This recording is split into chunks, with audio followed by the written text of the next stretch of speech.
Avez-vous remarqué comment les textes de ces derniers jours du Carême sont différents de ceux qu'on lisait durant les premières semaines du Carême? Au début du Carême, les textes nous invitaient beaucoup à revoir notre vie, on pourrait dire faire un examen de conscience, se poser la question, est-ce que je suis vraiment disciple de Jésus à la pleine mesure de la vocation qui est la mienne? Est-ce qu'il n'y aurait pas des choses à ajuster dans ma vie? Est-ce que je ne dois pas me convertir? Ces textes avaient une teneur, on pourrait dire, morale, assez évidente, mais ces jours-ci, les textes se font plutôt contemplatifs. Ils nous invitent à méditer le mystère de Jésus. Qui est-il? Quelle est sa relation avec le Père? Et aujourd'hui, nous arrivons, on pourrait dire, au cœur de cette identité de Jésus. Nous avons vu hier jusqu'à quel point Dieu se fait proche de Jésus. Avec Abraham, il avait noué une alliance, mais avec Jésus, il partage son être même, au point où Jésus peut dire je suis. Et quelle est la conséquence?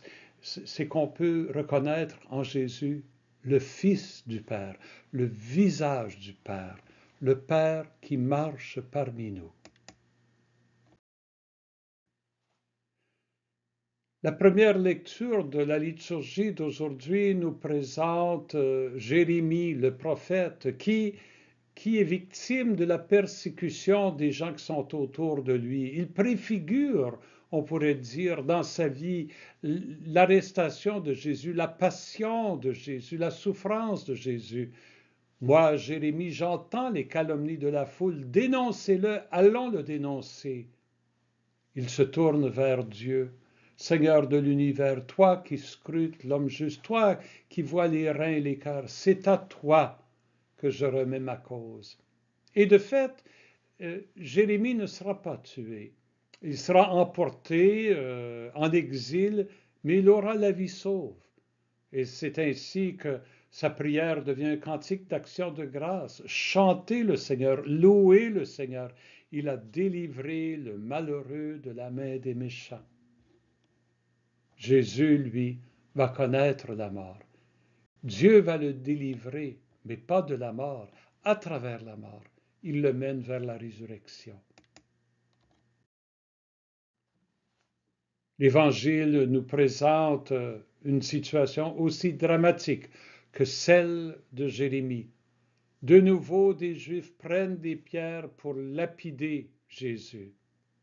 Jésus va leur poser la question, pour quelle bonne œuvre est-ce que vous voulez me lapider? Qu'est-ce que j'ai fait de tellement bon que ça vous dérange à ce point-là?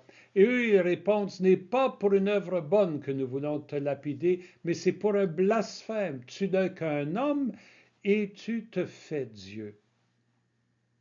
Et Jésus, plutôt que d'offrir, de se rétracter, il, il pèse sur le clou, on pourrait dire, même si vous ne me croyez pas, croyez les œuvres, ainsi vous reconnaîtrez, et de plus en plus que le Père est en moi et moi dans le Père.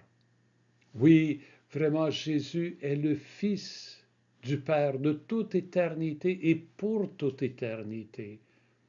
Et devant cette expression-là, les chefs peuvent simplement chercher encore de nouveau à l'arrêter. Mais de nouveau, Jésus échappe à leurs mains.